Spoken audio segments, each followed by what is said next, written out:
Hello and welcome to the show. I'm here in Forza Horizon 2 with another rally car build. My vehicle today is the BMW 850, a car that I do quite like, although I don't think I've ever used it in a video before. I'm not sure, I don't think I have. I've very rarely driven it on previous Forzas, and this is going to be my first time having a go with the car on Horizon 2. I do think, however, that it could be quite good at this rally car. It possibly could be quite good. It is quite a heavy car, shall we say. It's a very heavy car, which will make things How can I help? interesting, perhaps a little bit more difficult with the vehicle. Anyway, as per normal with this series, the cars must be made four-wheel drive. They must have the Storm Island rally tyres, the rally gearbox, and the rally suspension. So we're going to have half-decent tyres. The off-road tyres don't give you quite as much grip as the race tyres, even when you're driving on gravel. It's just one of the quirks of Forza. But since that's how the series began, that's how it's carrying on. The off-road transmission gives us some nice short gear ratios, which are good for the track that we are driving around, and the suspension means we should survive the bumps. Maybe. It's not really the biggest ride height as compared to race suspension. It's still pretty low though. This BMW is still going to be pretty low to the ground. Could be a concern. I'm thinking, yeah, it could maybe sort of bounce around on the landing of the jumps. However, because this car's going to be so heavy, I think we may get away with it. Brakes, definitely. With a vehicle this weighty, we're going to want brakes. I think we're going to want handling parts on this car. Definitely we're going to want handling parts. If we can. Do we want a roll cage? I don't know what yeah, we'll go for a roll cage. Sure. I'm not sure about the chassis of this. I'm sure it will be pretty good, but I'll stick a roll cage on as well. £3,700. It's going to make it one of the heaviest vehicles we've had outside of the van and the Shelby and probably the Tesla. It will be the heaviest bloody car. Right, tyres. We could have some big tyre widths on here, which is always good. 315s on the rear. We shouldn't. Yeah, we're not going to have so much power that it's also four-wheel drive, so tyre width shouldn't be too much of a problem. It means we should have some half decent grip. I assume we can get either the V10 or the V12. We can get the V12 in. Or do we go for the 6-litre V12 from an Enzo? Or do we keep the I might keep the standard engine, to be honest. It doesn't... yeah, the V12... you get decent power, but then we're not going to have any more room for upgrades. So, how much power can we get from the stand? Actually, I think I saw an aspiration. There we go. We should stick some twin turbos. Yes, we will have them. We will have two turbos on our BMW. Can we get, was it 650 horsepower from the Enzo engine? We'll see what we can get out of this one. I think this engine's more torquey as well. I think this is more torquey than the Enzo one. Never mind, we'll just shove on the great big turbos. There we go. 660 from the... from the BMW, and we stick on these as well. We might get away with adding a bit more. 669. Any more horsepower out of you? Oh, we can drop PI. Fantastic. 675. A heavy bugger, this car, but we'll get away with it. I stuck all of that stuff on. We will stick on the drive line. Is that gonna? It's only gonna drop 1 PI. I'll stick in the diff as well while we are here, and then I think it's flywheel, and then the BMW should be good to go. There we go. Yeah, it's a mighty heavy car, the 850, but it has got a decent amount of power. 675 horsepower, 642 torques. A lot of power, a lot of torque, but the weight is a lot. Having said that, the Tesla does lie third on our leaderboard. So just because the car is, I think the Tesla had around, maybe a little bit less power than this. BMW could go quite well. This car could go quite high up the leaderboard.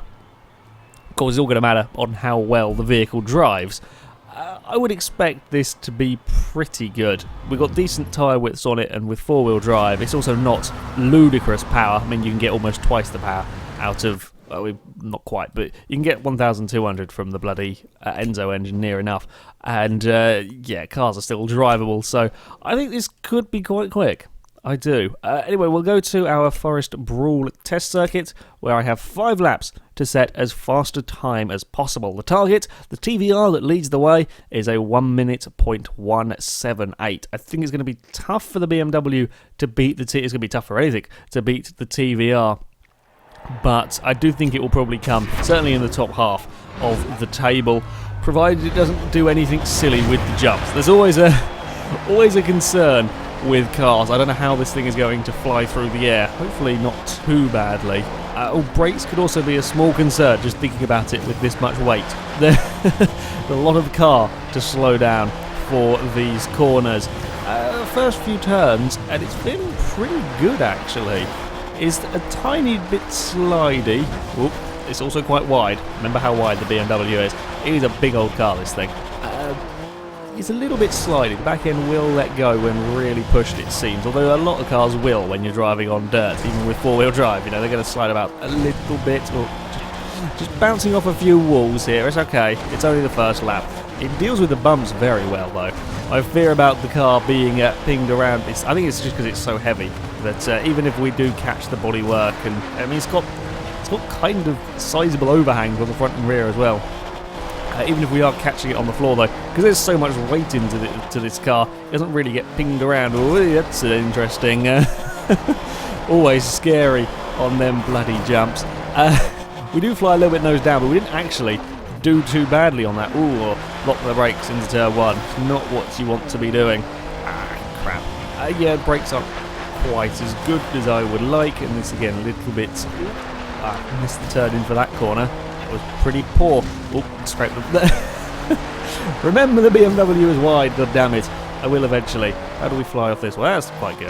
Yeah, that's not too shabby. And then, oh, yeah, I was flat out through there, but it kicked the back end out of the car and we lost some speed going through it. If you can just about get away with holding 100 miles an hour through that corner in some cars. I also love how okay, I could almost get away with not braking for that corner, just using the sort of elevation change going up to slow the car down.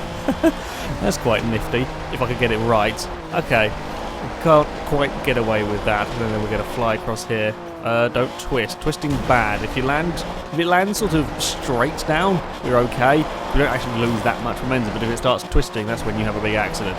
That's what you don't want. Right, don't lock the brakes into turn 1. That was better. It was better through the first one. It's not going to be the most agile car that we've ever had down here. It would be asking a lot of it with this much weight and just this much size to the damn thing. Oh, went up on 2 wheels. Right, I think it was the first car that sort of lifted up onto 2 wheels around that corner. Now, if we get this corner here right without too much of a slide, we still weren't. It was okay through there. It was still a little bit on the sliding around.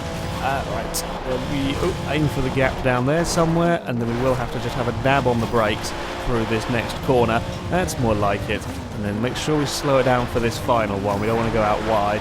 That's neat and tidy. I will take that for a final turn. And then drive to the line. Don't get too unhappy across this jump. Oh, it's a little twist. It's a little twist, a little bit of a heavy impact on landing. Wasn't too bad though, certainly had worse. 1 minute .8. Oh, okay, it's close. It's in the very crowded mid to high 1 minute lap times at the moment. We'll get round here. Yeah, you just can't quite carry the corner speed with it. Can't carry as much speed through the turns as you could with, say, the TVR or the Subaru. It's just not quite as good. It's not far off though. Big BMW. Hey, that's a new one. That's not what we wanted at all. God damn it. Well, that lap's gone. It wasn't the best of starts to it either, but, Okay, well, we've got 1 lap left to go quicker with the BMW 850. Not too bad through that turn. Yeah, if you get it right, things are good. We've got it wrong through there. Try to brake a tiny bit later. Nope. Thought I might as well experiment. Yeah, there's not much room for forgiveness in the braking with this car. You can't get it a little bit later on the brakes because it will just miss the corner by a mile. It's such a heavy vehicle. Okay, what can we do on this final lap? We need everything neat and tidy and as quick as possible. That was not too bad through turn 1. I think the weight of this car just holds it back a little bit. It doesn't quite have. I mean, if you gave this car sort of 750 horsepower, it would be okay. But as it is, I don't know. I've got a bit too wide through there. It just feels almost, maybe sluggish is unfair to it, but that was actually a really good run through that turn. I'm annoyed I missed up that corner now, because trees, well, it's not the line I like to take because it's a bit cheaty, but didn't really have much choice. I don't think we're going to go quicker anyway, though, on this lap, though. I've bugged it up, trying to make sure I slow down for that, for that corner. Yeah. It feels like it could do with a little bit more power or a little bit less weight. The Tesla somehow got away with, I think the Tesla may have been heavier and less powerful, but because of the way it delivers its power with the electric car, it got away with it. This, yeah, just a tiny little bit sluggish and not quite the grip through the corners, but that's still not a bad time. A 1 minute .864, it puts it just fractionally ahead of a Dodge Charger in a very, very crowded area of the table. Yeah, a little bit busy in that section. It goes quicker than the Fiat 595, a little bit slower than the MX-5 and the BMW, the other BMW, I should say. Yeah, it's not too bad. It's not too bad, but I would like it to be a little bit lighter, a little bit more powerful. It just feels, yeah, just that tiny bit sluggish. A little bit of a shame. Otherwise, not too bad of a car to drive. It lands the jump a little bit on its nose, but it doesn't have any problems with the bumps. That is the plus side of having so much weight, is that it certainly doesn't get chucked around. There is decent grip, although you do get a little bit of oversteer sometimes. You can't even get understeer with this. I think it's just not got the same corner speed. It's too much weight to move around on here, but that's still not too bad of a time from the BMW. Anyway, that is it for this video, guys. So thank you very much for watching, and until next time, goodbye.